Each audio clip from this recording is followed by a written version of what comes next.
세상에서 간절히 바라고 원하던 것을 얻은 사람이 있었습니다. 그것은 보기에 아름다웠고 지혜롭게 할 만큼 탐스러웠습니다. 그것을 가질 수만 있다면 무엇이든 할 수 있을 것 같았습니다. 그리고 마침내 그는 그토록 간절히 원하던 것을 가졌습니다. 그는 오랫동안 기다렸던 만큼 그것을 소유하게 되어서 기뻤고 감격했습니다.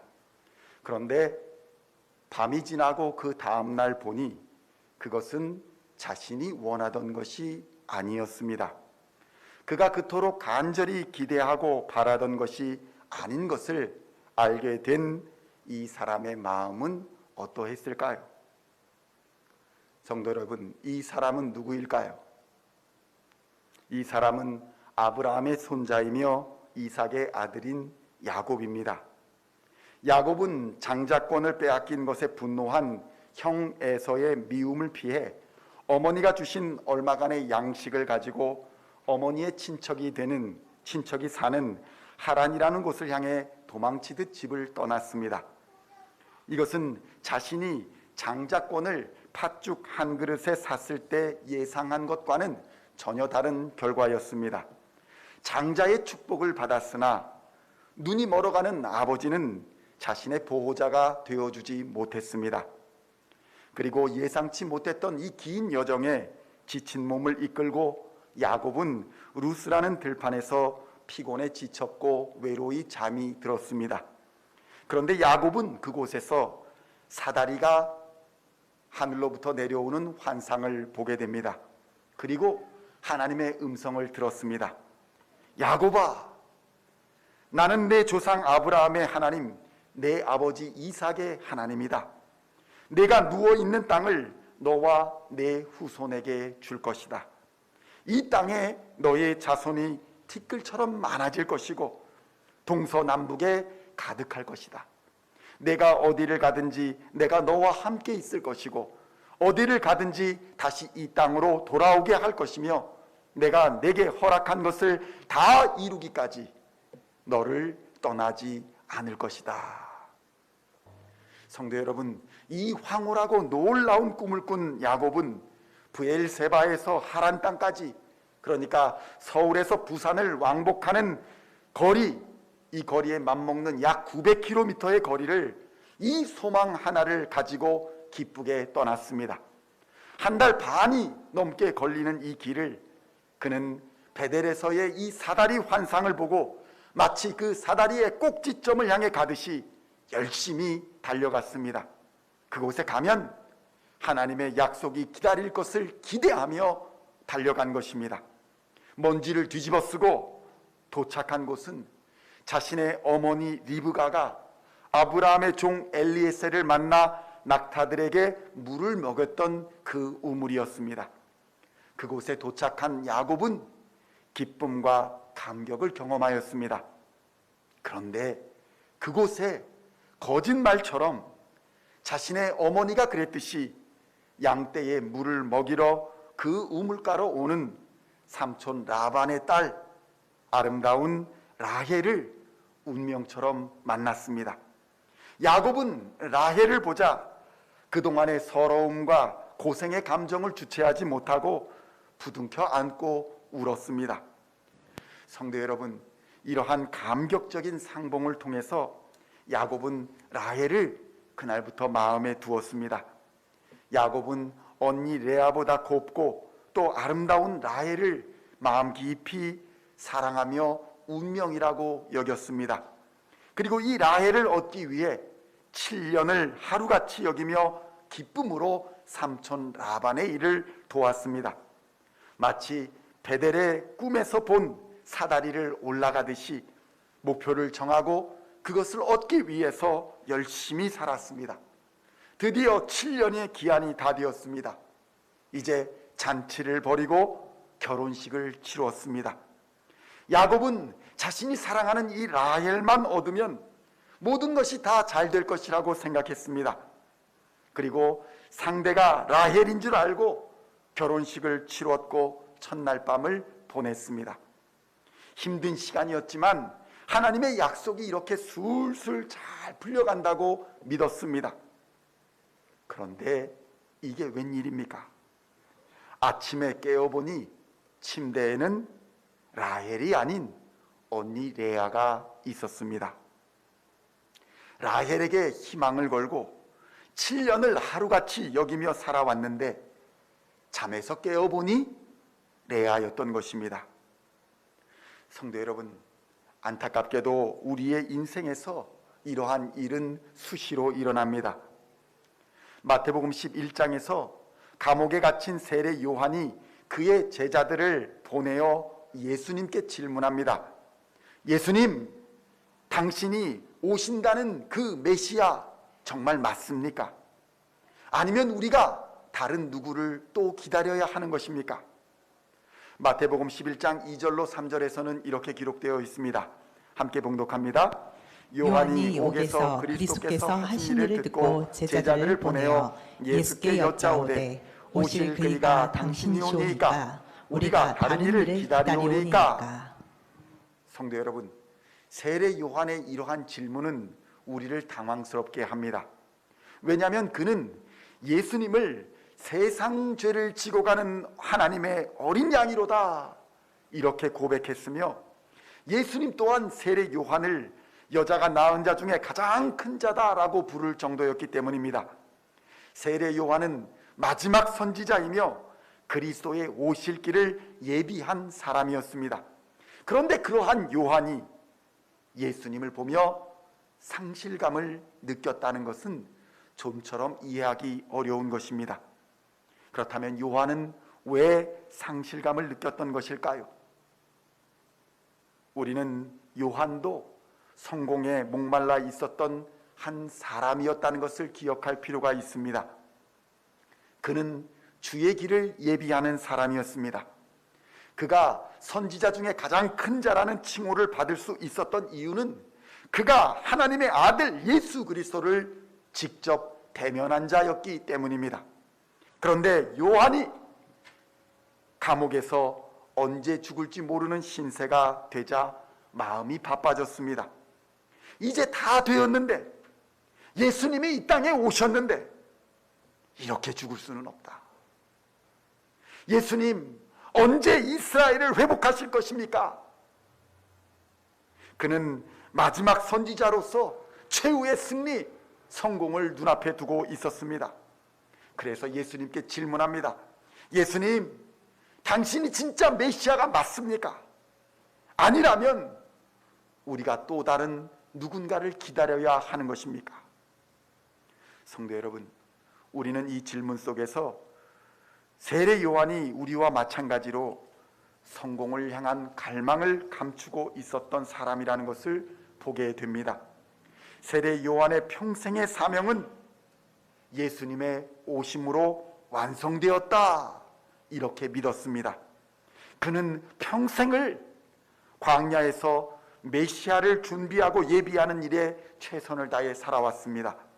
그리고 예수님을 만났고 이제 사다리의 꼭지점에 올라갔다고 생각한 것이었습니다.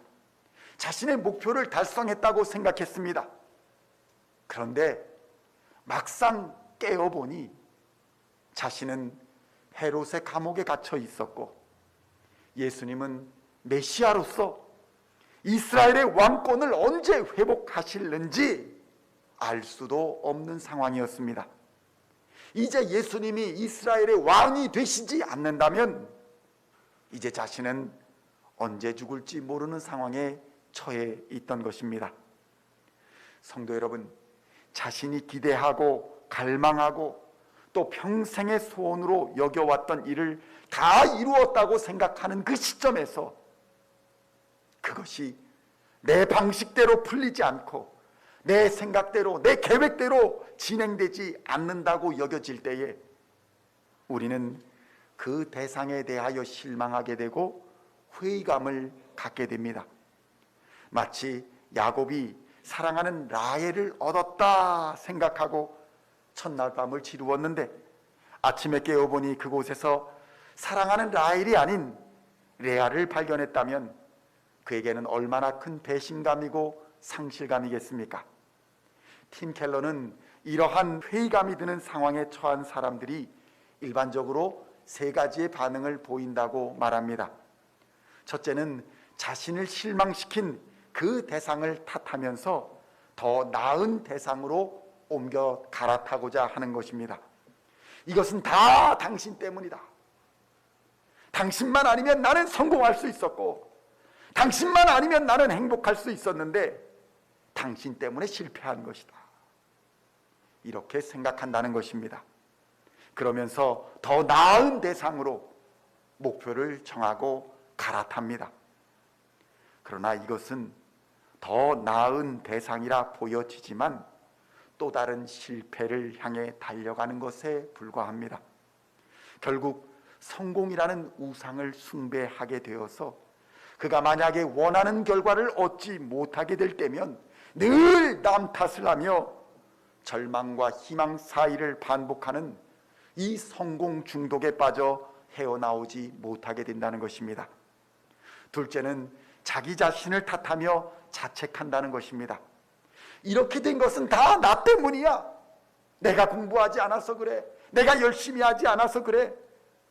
이렇게 생각하며 자기 혐오와 수치의 길로 빠져버리는 것입니다. 아무리 해도 난 안 돼. 어차피 또 실패할 것이야. 남들은 다 성공하고 행복해 보이는데 왜 나만 불행한지 모르겠구나.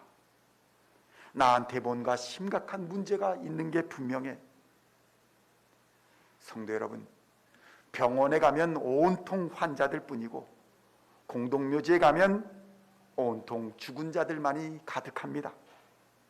원하는 결과를 얻지 못한 자신의 내면 속으로 들어가면 들어갈수록 자신의 자존감은 더욱더 무너지고 사람과 세상으로부터 숨어들게 되는 결과를 맞이하게 됩니다.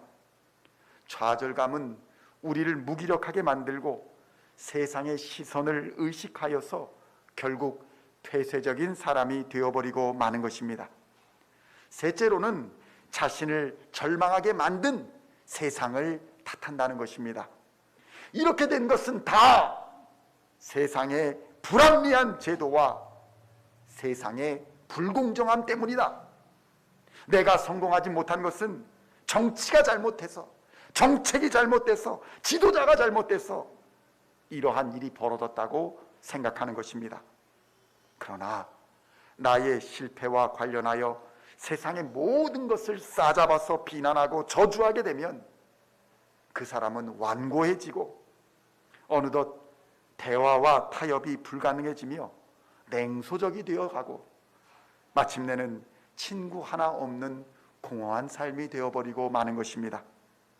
성도 여러분, 그렇다면 우리는 원하는 것을 얻지 못했을 때에 어떠한 선택을 하고 있습니까?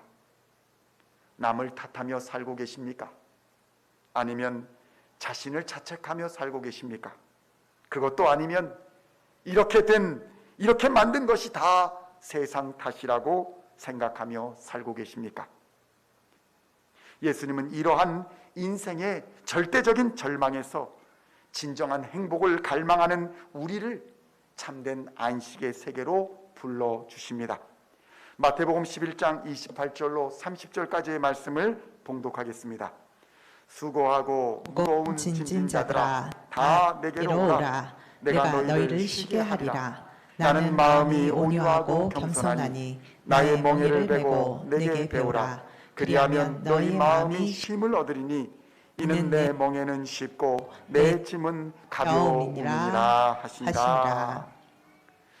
요한이 예수님을 향해 질문했을 때에 예수님은 이렇게 말씀하십니다. 예수님은 단지 세례 요한에게 메시아가 이 땅에 오시면 어떤 일이 일어나게 되는지를 말씀하여 주셨습니다. 마태복음 15장 5절의 말씀을 함께 봉독합니다. 맹인이 보며 못 걷는 사람이 걸으며 나병 환자가 깨끗함을 받으며 못 듣는 자가 들으며 죽은 자가 살아나며 가난한 자에게 복음이 전파된다 하라. 아멘. 성도 여러분, 예수님께서 세례 요한에게 이 말씀을 하신 이유는 세례 요한이 이 말씀을 몰라서가 아닙니다. 오히려 세례 요한이 생각해 왔던 메시아에 대한 증거를 제시해주고 있는 것입니다. 세례 요한도 이것을 알았습니다. 그러니까 그러한 모든 것들을 이루시는 예수님이 이 땅에 메시아로 오셨으니 당연히 세상은 변했어야 하는 거 아닙니까? 이것이 세례 요한의 질문이었던 것입니다. 그래서 하나님의 나라를 언제 회복하실 것입니까?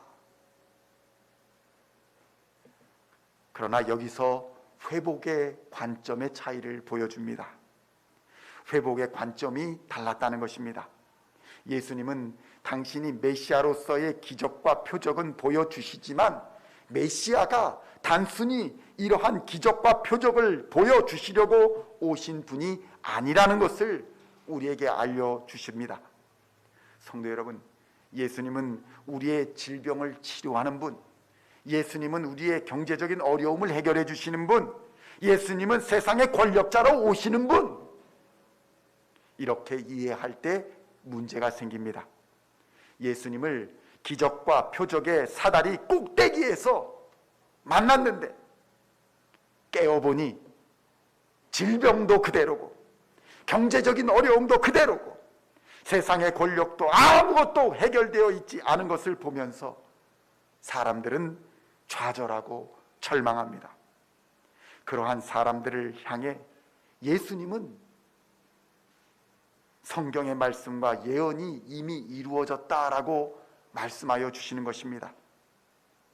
이 말씀은 질병에서 다 고치어놓고 다 살려놓더라도 경제적인 어려움에서 다 건져서 해결해 주더라도 지금까지 살아있는 사람은 아무도 없다는 것입니다. 건강한 육체도 어렵게 모은 많은 재물도 다 놓고 떠나야 하는 것이 인생입니다. 세상의 권력자가 되어 이 나라의 왕이 되어 다스린다고 해도 마찬가지입니다.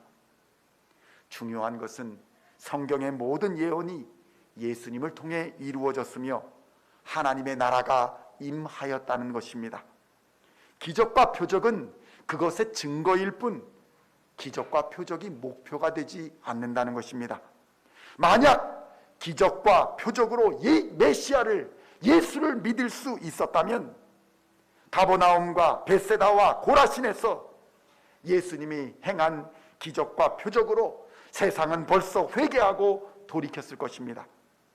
그러나 사람들은 그렇게 하지 않았습니다. 마음의 소원을 이루기 위해 갈망과 열정을 가지고 예수님을 따라갔지만 하나님의 능력을 보고도 회개하지도 돌이키지도 않았습니다. 그래서 예수님은 오늘 본문에서 기적과 표적으로 권능과 힘으로는 진정 하나님의 자녀가 될 수 없다고 한탄하시는 것이었습니다. 성도 여러분, 예수님이 메시아이신 것은 기적과 표적 때문이 아닙니다. 능력 때문도 아닙니다. 그런데 여기서 우리가 오해하지 말아야 할 것은 기도하지 말라는 것이 아니고 하나님께 우리의 필요를 구하지 말라는 말이 아니라는 것입니다. 기도는 우리의 특권입니다. 기도는 우리의 호흡과 같습니다. 단지 예수님이 병을 고치시고 가난한 자에게 복음이 전파된다라고 하신 것은 그들의 필요를 채워줘서 예수가 메시아가 되신 것이 아니라 하나님이 원래 만드신 하나님의 형상으로서의 인간을 회복하여 주신다라는 말씀을 선포하신 것입니다. 원래 인간은 병들고 고통받고 또 가난 속에서 비참한 삶을 사는 것이 아니었습니다. 예수님께서는 하나님의 형상을 망가뜨린 죄를 우리 안에서 몰아내어 버리심으로 하나님의 형상을 회복하여 주신다는 것을 기적과 표적을 통해서 보여주시는 것입니다. 그러니까 진짜 기적은 죄로 인해 파괴된 하나님의 형상이 예수님을 만나 온전히 회복되어지는 것입니다. 이것을 질병과 가난과 귀신 들린 자에게 자유를 주시고 또 온전하게 회복시켜 주시는 기적을 통해 맛을 보여주심으로 하나님의 나라 백성의 진짜 정체성을 우리에게 보여주시고자 하는 것입니다. 성도 여러분, 우리는 이 땅에서 건강한 삶을 이루고 경제적인 풍요를 얻고 명예와 권력을 가진 삶을 사는 것이 인생의 목적이다 라고 살아서는 안 됩니다. 이것은 인생을 결국 실패의 길로 인도하게 될 것입니다. 이런 현세적 삶의 행복만을 추구하게 되면 결국 아무리 채워도 채울 수 없는 끝없는 갈증과 욕망과 탐욕만이 그를 기다리고 있었다는 것을 발견하게 될 것이고, 이때는 이미 늦은 경우가 허다합니다. 성도 여러분, 인생의 행복은 좋은 배우자를 만나 결혼하는 것이나 좋은 학교나 좋은 직장에서 돈을 많이 버는 그런 안정적인 직업이나 또 건강한 신체나 외모로 행복이 채워지지 않습니다.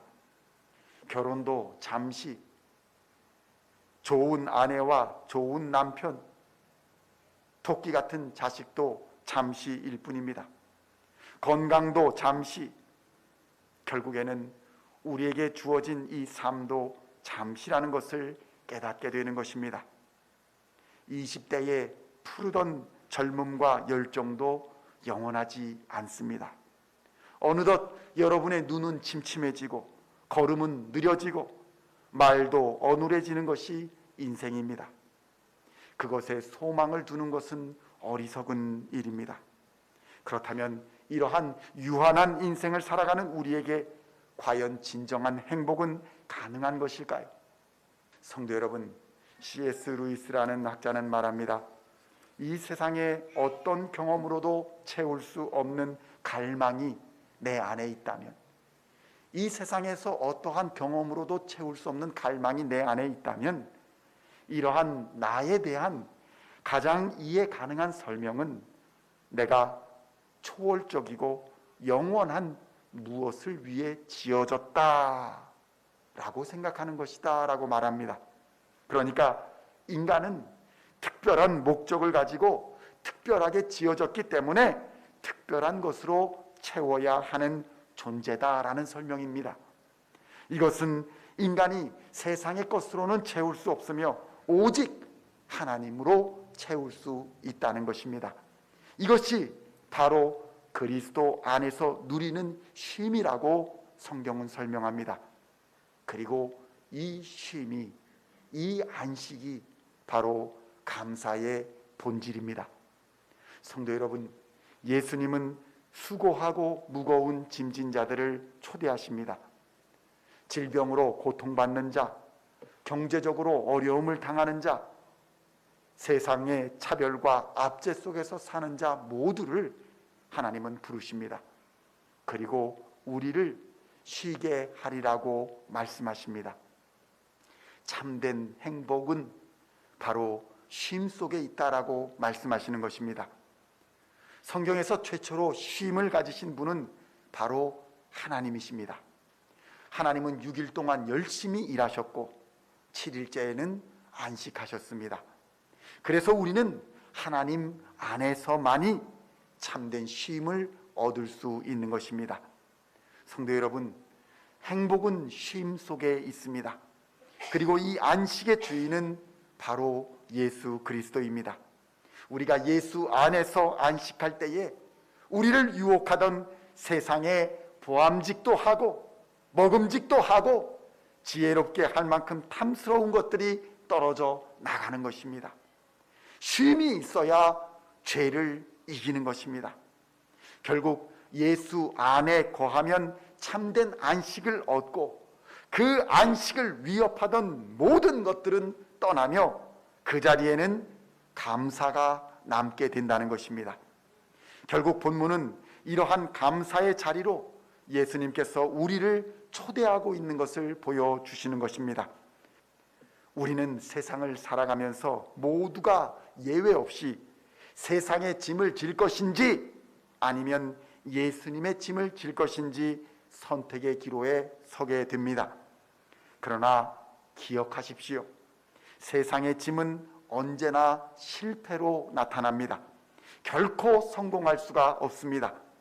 성경은 예수님의 짐을 지고 예수님의 멍에를 지는 자가 쉼을 얻는다고 증거합니다. 그렇다면 예수님의 짐을 지고 예수님의 멍에를 쓴다는 말은 무엇일까요? 그것은 예수님과 하나가 되어 예수님의 뜻을 따른다는 것입니다. 그분의 인도하심과 그분의 이끌어 주심에 따르겠다는 결단입니다. 남에게 초점을 맞추지 말고 자책하지도 말고 세상을 저주하지도 않는 것입니다. 하나님께 초점을 맞추는 것, 그것이 바로 예수님의 짐을 지고 예수님의 멍에를 쓴다는 의미입니다. 이것은 성령 충만의 원리와 같습니다. 성령 충만이라는 것은 예수님의 짐을 지고 예수님의 멍에를 쓰는 것이기 때문입니다. 성도 여러분, 이제 더 이상 남 탓으로 시간을 낭비하지 마십시오. 행복은 아내나 남편, 자식이 채울 수 있는 것이 아닙니다. 더 이상 자책하면서 고통 중에 숨지도 마십시오. 안식이라는 것은 나의 노력과 나의 의지로 얻을 수 있는 것이 아닙니다. 더 이상 세상 탓을 하면서 헛된 것에 힘을 쓰지 마십시오. 참된 평안은 세상이 줄 수 있는 것이 아닙니다. 참된 행복과 안식과 평안함은 오직 세상을 구원하는 예수 그리스도만이 채워주실 수 있습니다. 예수 그리스도는 만유의 주시며 만유보다 크시며 만유를 지으신 분이십니다. 그러므로 우리가 예수를 그리스도로 영접하고 예수를 그리스도로 소유하게 되면 세상의 모든 것보다 더 큰 것을 가진 사람이 되는 것입니다. 그러므로 우리가 하나님의 나라와 하나님의 뜻을 구한다는 것은 가장 좋은 것을 구하는 것이며, 이러한 가장 좋은 하나님의 뜻은 오직 하나님의 아들 예수 그리스도 안에서만 발견되어집니다. 그래서 예수님은 수고하고 무거운 짐진 자들아 다 내게로 오라고 말씀하여 주시는 것입니다. 그리고 누구든지 그에게로 가는 자는 그가 어떤 사람이든 참된 행복과 평화와 안식을 얻게 될 것입니다. 이러한 하나님의 은혜와 축복이 우리 시온의 모든 성도님들에게 항상 함께 하시기를 우리 주 예수님의 이름으로 간절히 축원드립니다.